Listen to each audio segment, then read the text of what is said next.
Most people talk to everyone, except themselves. But what if the most powerful conversations you'll ever have are the ones you speak inward? Not loud, not for show, just quiet reminders that reshape your mind and anchor your soul in a chaotic world. These 10 phrases, simple but life-changing, are not just affirmations. They're Stoic tools for clarity, courage, and calm. Say them daily. Let them guide you. 1. I am not my thoughts, but the observer of them. Your mind never really stops. Even in silence, it speaks. Even when you're trying to focus, it wanders. It judges. It compares. It creates stories, many of which aren't even true. And if you're not careful, you'll believe every single one. You'll think you are your thoughts, that every anxious feeling defines you, that every negative narrative reflects reality. But here's the truth. You are not your thoughts. You are the one observing them. There is a space between you and what goes on in your mind, a quiet, sacred distance. That space is where your power lies. The Stoics understood this deeply. Marcus Aurelius wrote, "You have power over your mind, not outside events. Realize this, and you will find strength." He wasn't saying you can stop every thought, but you can stop identifying with them. Let's say a thought comes in, "I'm not good enough." If you believe that thought without awareness, it shapes your behavior. You withdraw. You play small. You sabotage opportunities. All because of one sentence your mind whispered. But if you're the observer, you hear it and pause. You question it. You say, "That's just a thought, not a fact." And from that pause, you reclaim your agency. Being the observer doesn't mean ignoring your thoughts. It means not reacting blindly to them. It means noticing patterns, watching the noise without becoming the noise. Just like clouds drifting across the sky, your thoughts will come and go. Some are dark and stormy, others light and harmless. But the sky never changes, and you are the sky. In the modern world, we're constantly bombarded. News, social media, opinions from people we barely know, and worst of all, our own inner critic. If you don't create that space between you and your thoughts, you'll drown in the noise. This is where mindfulness meets Stoicism. It's not about running away. It's about returning to the center, to the observer, to the one within who watches without judgment. So next time your mind races, pause, observe, and remind yourself, this is just a thought. I don't have to believe it. I don't have to obey it. I don't have to become it. This kind of awareness changes everything. It turns reactivity into reflection. It turns confusion into clarity, and suffering into understanding. You're not weak for having dark thoughts. You're human, but you're wise when you choose not to feed them, not to follow them down a path that leads to nowhere. The observer within you is calm, grounded, unshaken, and always present. The more you return to that place, the more your thoughts lose their grip on you. They still pass by, but they no longer drive your life. Reflections. You are not the voice in your head. You are the silence that listens. You are not every worry, but the calm beneath the storm.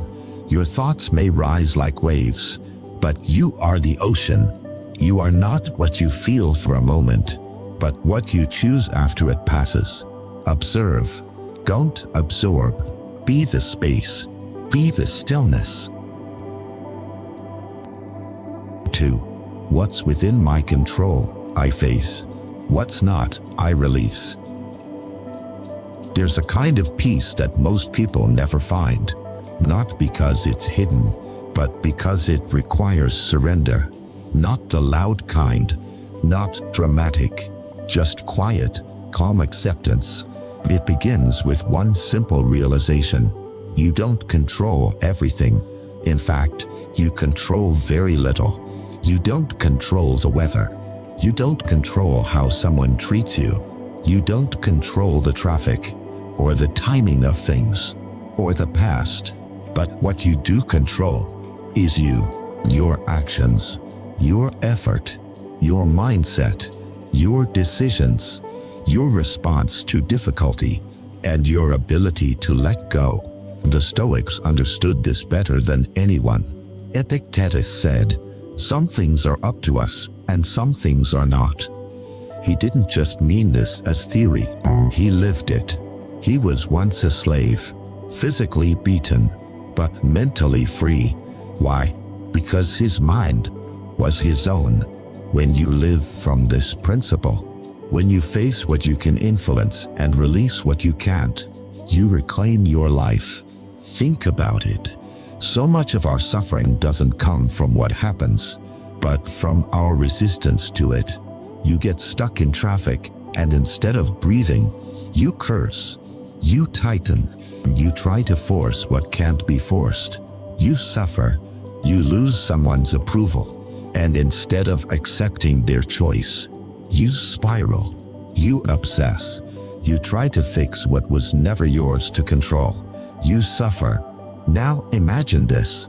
You meet both situations with calm. You say to yourself, "This is not within my hands, but what is how I show up. So I choose peace. I choose a clarity. I choose to release." Letting go isn't passive. It's powerful. It's not weakness. It's wisdom. It means you're no longer wasting energy fighting the wind. You're adjusting your sails instead. And here's the thing. When you release what's not yours to carry, you suddenly have more strength for the things that are. You can show up fully for your work. You can take better care of your body. You can build habits that align with your values. You can have conversations that matter. You can respond with presence. But if your hands are full of things outside your control, you'll be too drained to hold the life that's meant for you. So each day, ask yourself, is this within my control? If the answer is yes, act. Do your part. Show up with courage and clarity. If the answer is no, breathe and release it. You are not responsible for everything, but you are responsible for how you meet the moment. And that is enough. Reflections. You can't calm the storm outside, but you can be still within. You can't force outcomes, but you can choose your effort. You can't control people, but you can control your presence. What's yours, carry with strength. What's not, let go with grace. This is not giving up. This is growing up. This is peace. This is power. 3. This too shall pass. There are moments in life when everything feels heavy. You're overwhelmed, tired, disconnected from yourself. Even breathing feels like effort. In those moments, it's easy to believe that the darkness is permanent, that you'll feel this way forever, that the light you once had is gone for good. But here's what's true. It won't last. Pain changes. Emotions rise and fall. Seasons come and go. Everything, no matter how intense, is temporary. This too shall pass. It's a phrase so simple, yet so powerful. The Stoics knew this well. Marcus Aurelius once wrote, "Time is like a river made up of events, a violent stream, for as soon as a thing is seen, it is carried away, and another comes in its place. Everything flows. Nothing stays still. So when you feel lost, when your heart is aching, when the future feels uncertain, remind yourself, this too shall pass." It's not a denial of the pain. It's an invitation to stay grounded in it, without being consumed by it. You don't need to run. You don't need to fix everything right away.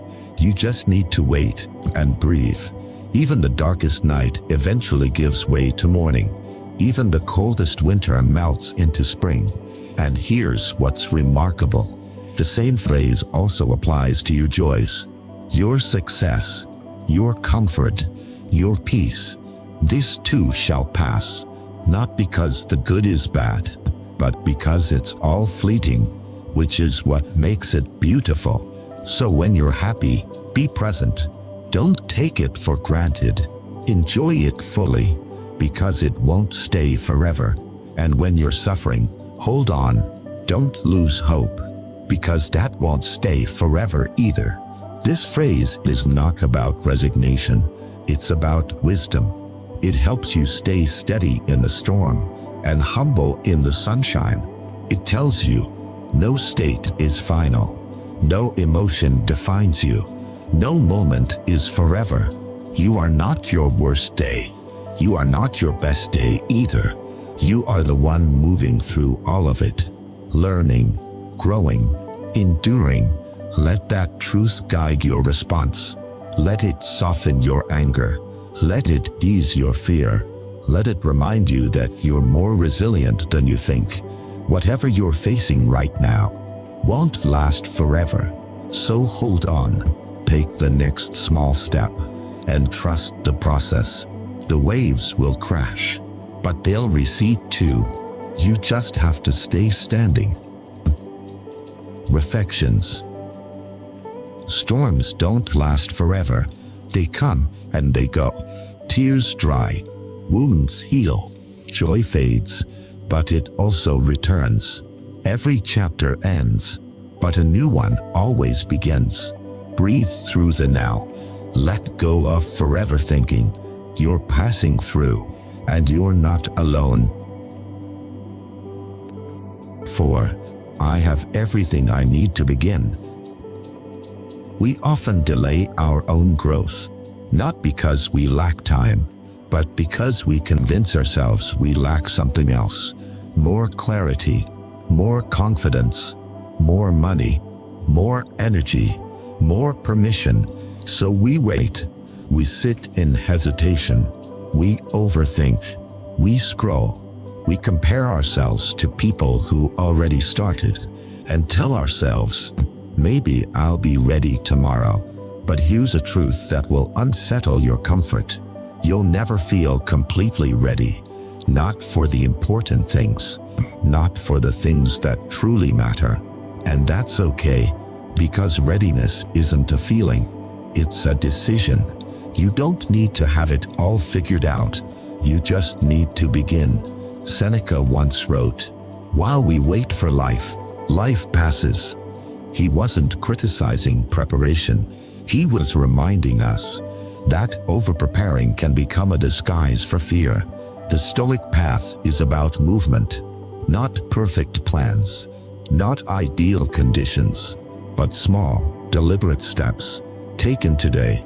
When you say to yourself, I have everything I need to begin, you reclaim power from the illusion of perfection. You silence the excuses. You shift from victimhood to responsibility. You might not have all the answers. You might stumble.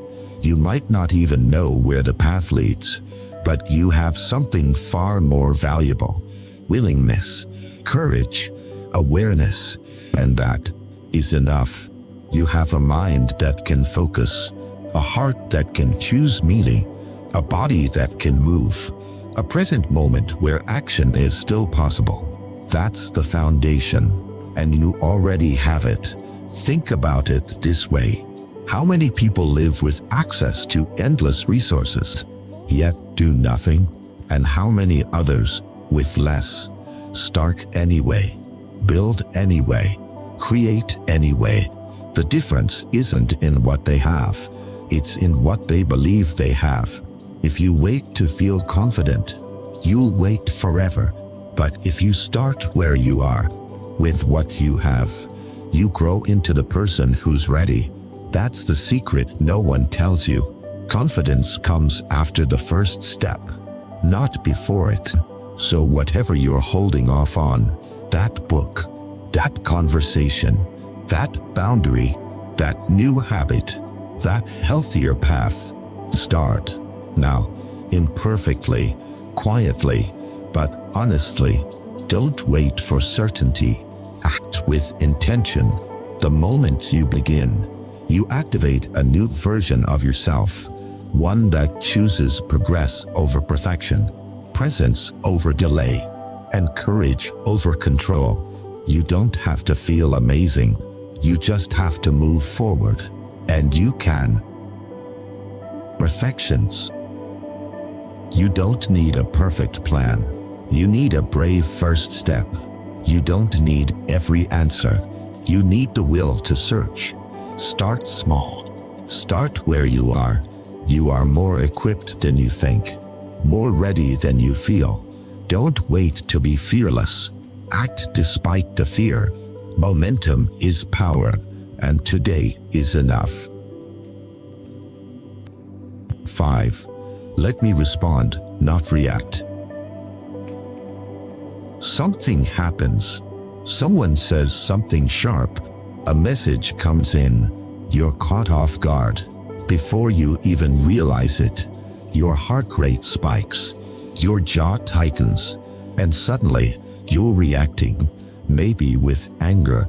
Maybe with sarcasm. Maybe by shutting down completely. But here's what you need to know. That first feeling isn't the problem. The reaction that follows without reflection is, let me respond, not react. It's a quiet phrase, but one that can change everything. It gives you power where most people lose it, in the space between what happens and how you handle it. The Stoics were obsessed with this space. Epictetus taught, it's not what happens to you, but how you react to it that matters. Marcus Aurelius reminded himself, you have power over your mind, not outside events.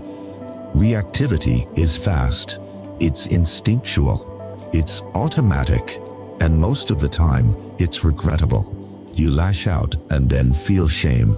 You say something you didn't mean. You post out of anger, then delete in embarrassment. You try to control, manipulate, defend, all because your nervous system went into autopilot. Response, on the other hand, is conscious. It doesn't mean you ignore the moment. It means you meet it with intention. You pause. You breathe. You ask, what's the wisest thing to do right now? And sometimes the answer is to speak. Sometimes it's to stay silent. Sometimes it's to walk away. But it always comes from a place of clarity, not chaos. In a world that's constantly poking at your emotions, through comments, news, conflict, or just stress, the ability to respond rather than react is not just a virtue. It's a survival skill. Every time you respond instead of reacting, you shift the energy. You break the cycle. You create space for peace to enter. You're no longer a puppet being pulled by every string. You are the one holding the string. And here's something no one tells you. You can feel the fire without throwing it. You can feel hurt without turning it into more harm. You can feel the heat and still choose grace. This takes practice, self-awareness, and a deep commitment to staying rooted, even when it's uncomfortable. But it's worth it, because reaction is expensive. It costs your peace. It costs your relationships. It costs your integrity. Response, on the other hand, pays you back in calm, in clarity, in control. So when you're triggered by someone's tone, by a comment, by a situation you didn't expect, say this to yourself softly: let me respond, not react. That simple pause might be the most powerful decision you make all day. Reflections. Reaction is instinct. Response is wisdom. One adds fire, the other brings a calm. You can feel without exploding. You can pause without suppressing.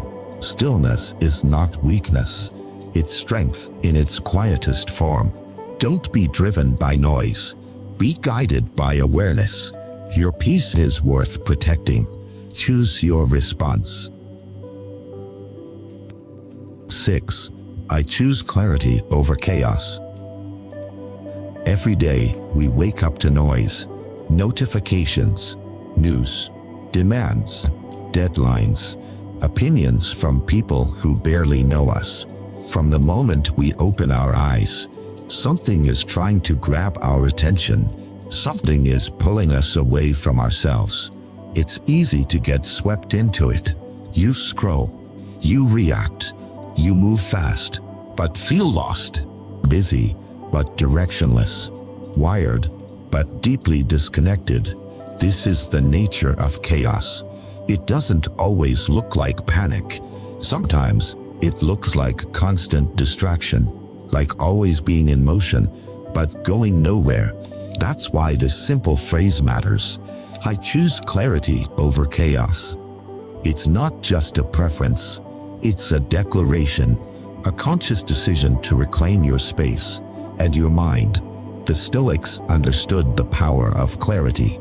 Marcus Aurelius wrote, "If you seek tranquility, do less, or do what's essential. Not nothing, just what matters. The rest is noise." Clarity isn't about having every answer. It's about knowing what not to chase, what not to engage with, what not to carry. Because the truth is, chaos often comes disguised as urgency, as overcommitment, as people-pleasing, as endless multitasking, as trying to be everything to everyone. But clarity is a quiet. Clarity is focused. Clarity doesn't scream, it whispers. This is what really matters. Let the rest go. When you choose clarity, you begin to say no more often. No to drama. No to things that drain you. No to proving yourself. No to meaningless noise. And you start saying yes to stillness, to purpose, to alignment, to peace. Clarity allows you to live on purpose, not on autopilot. But it's not always easy, because chaos can feel addictive. It keeps your mind busy. It gives you something to react to. It makes you feel alive, even if it's slowly burning you out. So clarity becomes a form of rebellion in a world that profits from your distraction. Choosing clarity is an act of power. It means pausing before you say yes.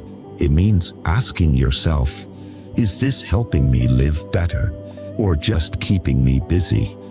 It means being okay with missing out, if what you gain is your peace. Choosing clarity doesn't mean your life will always be calm, but it means you will be, even in the storm, even when things are uncertain, even when the world pulls at you. Because clarity anchors you. It reminds you who you are, what you value, and what you're here to do.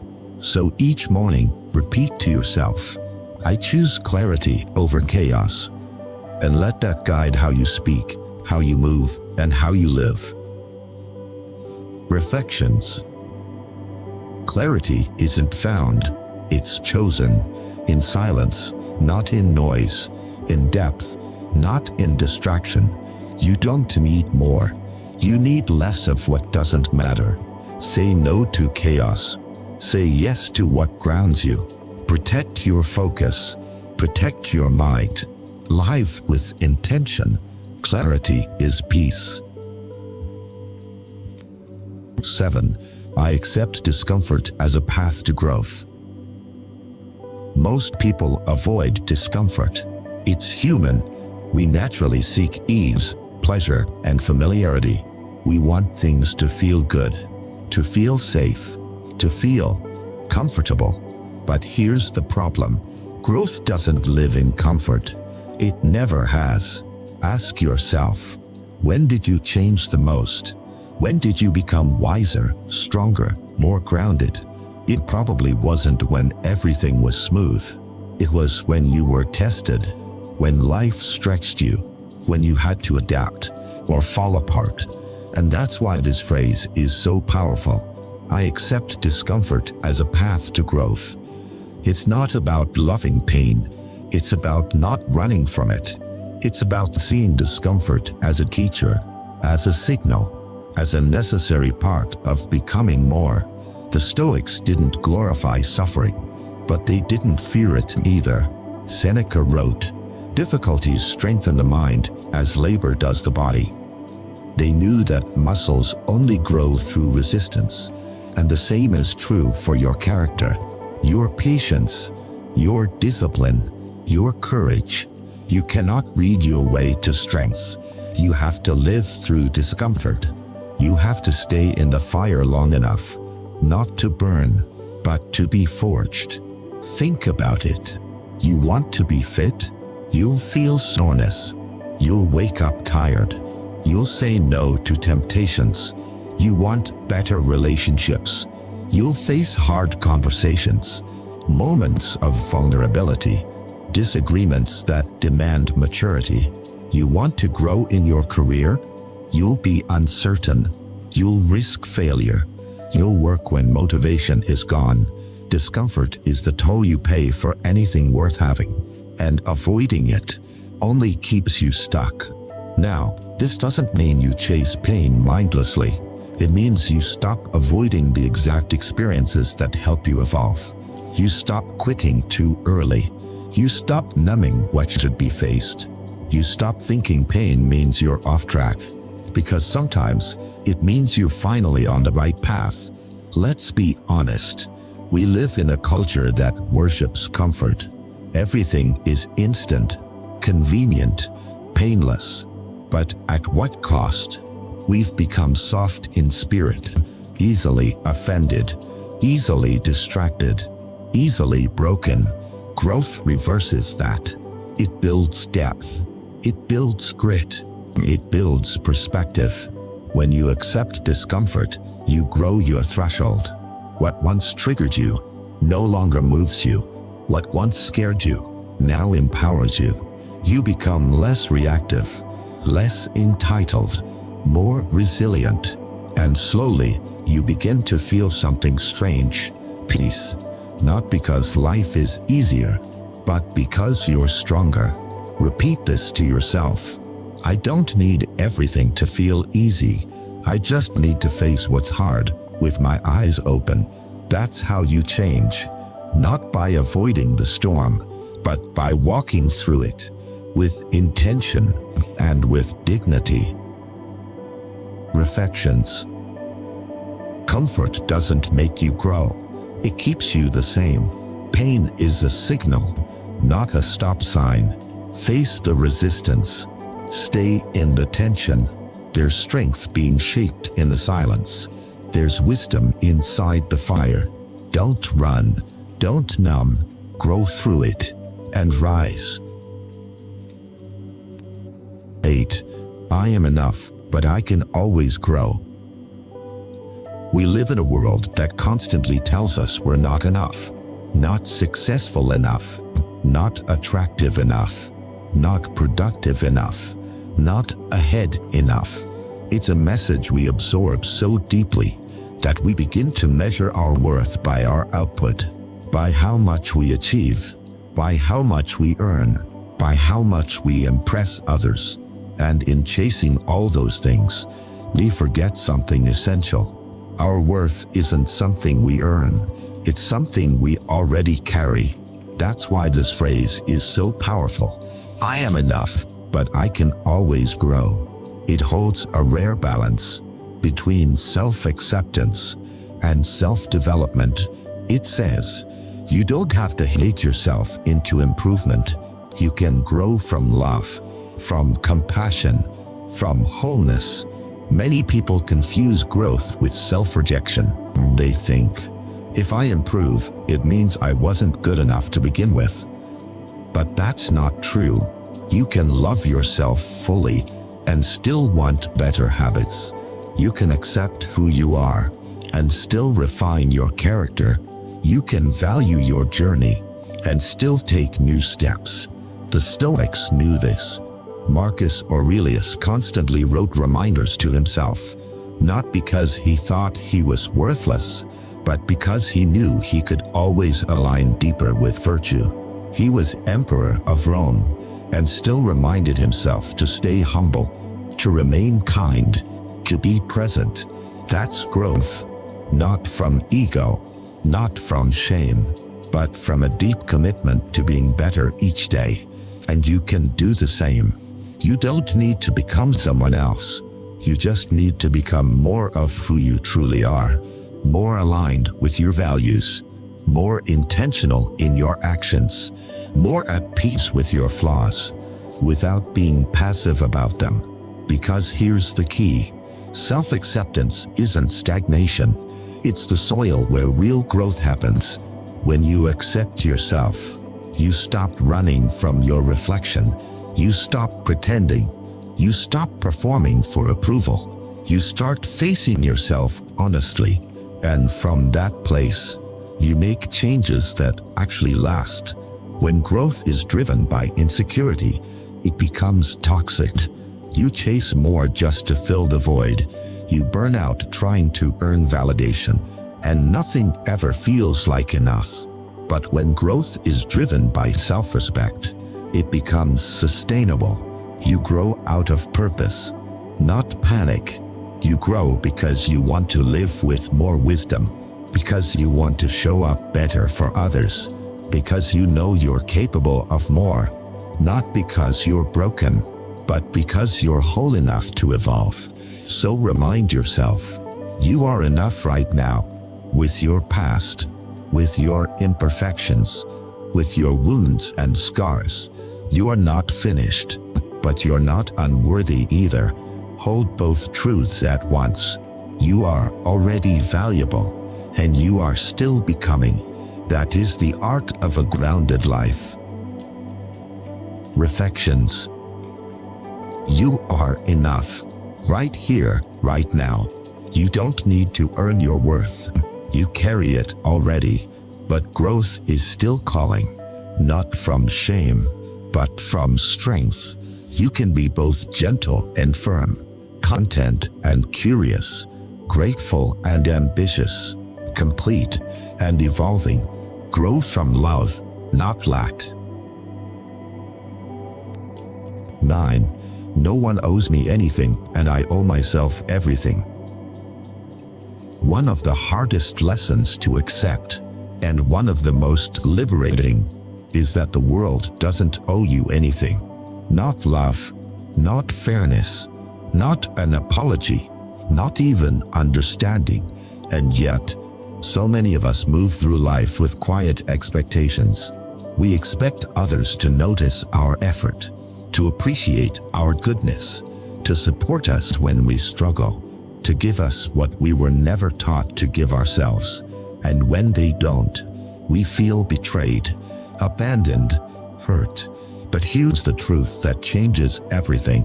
No one owes you anything, and the moment you accept that, you're free. This isn't bitterness. This is responsibility. It doesn't mean you stop believing in kindness, or that you should isolate yourself from others. It means you stop tying your peace to someone else's behavior. Because here's the deeper part of the phrase, and I owe myself everything. That's where your power lives. You owe it to yourself to heal, to grow, to be honest about what you need, to give yourself the love you keep expecting from others, to build the life you secretly hope someone will hand you. The Stoics would agree. Epictetus once said, "Seek not the good in external things, seek it in yourselves." They knew that waiting for the world to fix you was the fastest path to disappointment. It's easy to blame. It's easy to point at your parents, your partner, your boss, your past, and say, they should have done better. Maybe they should have, but maybe they won't. And maybe that's not the point anymore, because now it's on you. Not because you're at fault, but because you're the only one responsible for what happens next. Radical ownership is not about guilt. It's about empowerment. It's about looking in the mirror and saying, if I want peace, if I want growth, if I want a life that reflects my values, it's on me. No more waiting for closure. No more waiting to be chosen. No more waiting for perfect conditions. You become your own source, your own provider, your own guardian. You start holding promises to yourself, the same way you once held promises to others. You stop begging people to treat you right and start treating yourself with dignity. You stop chasing validation and begin standing in your truth. It doesn't mean you shut people out. It means you stop outsourcing your worth. You stop expecting others to fill the emptiness you've ignored. You stop expecting them to heal wounds they didn't create. You face the discomfort. You take ownership. And slowly, you rebuild yourself. Not with resentment, but with self-respect. You owe it to yourself to follow through, to rest when needed, to set boundaries, to stay consistent, to live in alignment. That's not selfish. That's self-honoring. And when you do this, when you stop expecting the world to carry you, you begin to rise on your terms, in your time, from within. Reflections. Expect less from others. Expect more from yourself. Not because they failed you, but because you're ready to lead. You are not owed healing, but you can choose it anyway. You are not owed respect, but you can live with integrity. Take the weight off their shoulders. Place it gently on your own. This is not punishment, it's power. 10. Today is a gift I won't waste. It's easy to forget how fragile life really is. You wake up, check your phone, pour your coffee, and slip right into autopilot. Emails, routines, meetings, noise. It all blurs into one long day, and that one day becomes a week, a month, a year, and before you realize it, you've lived 100 yesterdays, but never truly arrived in today. That's why this phrase is so powerful. Today is a gift I won't waste. Not tomorrow, not someday, but today, right now, this breath, this hour. The Stoics were obsessed with time, not because they feared it, but because they respected it. Seneca wrote, "It is not that we have a short time to live, but that we waste much of it." To them, time wasn't something to kill. It was something to honor. They treated every morning like a sacred beginning, because they knew something we often forget. Life is not guaranteed. Not the next year, not the next month, not even the next hour. You don't know how many more mornings you'll get, how many more chances to say, "I love you," how many more sunrises you'll see, how many more times you'll hear your favorite song. But instead of moving with reverence, we move with distraction. We postpone the things that matter. We say, "I'll do it later," to the very life that's passing us by. We waste a day waiting for a perfect tomorrow. But this is the day you've been given, not as a punishment, not as a burden, but as a gift. You don't have to do something extraordinary. You just have to be present. Present when you speak, present when you listen, present when you breathe. Today doesn't have to be perfect. It just has to be lived, fully, gratefully, intentionally, because even the smallest moment, lived with awareness, can become sacred. Maybe it's choosing to step outside, to feel the wind, to hear your own heartbeat, to look someone in the eyes and actually see them. Maybe it's saying something kind, or forgiving someone, or starting that thing you keep delaying. Whatever it is, make it count. Not because you're under pressure, but because you're awake. because you're finally realizing what most people never do, that ordinary moments are the miracle, and this day you're in right now is your chance. You don't have to change your whole life today. You just have to not waste it. Stop waiting for a more meaningful life. Make this one meaningful by how you show up for it. When you live as if today is a gift, you move slower, speak softer, appreciate more, expect less, and love deeper. You don't rush through time. You respect it. And that, perhaps, is the most stoic thing you can do. Reflections. Don't waste the sunrise. It won't repeat itself. Don't ignore the now. It's all you really have. Put your phone down. Look up. Say what matters. Start what you fear. Today isn't just another page. It's the only one that's open. Make it count. Live it well. If even one phrase spoke to your soul today, hold it. Repeat it. Live by it. These are not just words. They are reminders of the person you're becoming. If this video helped you reset your mindset, give it a like and subscribe for more Stoic reflections. Share this with someone who needs a breath of clarity today. And remember, growth doesn't need noise, just the right words at the right moment.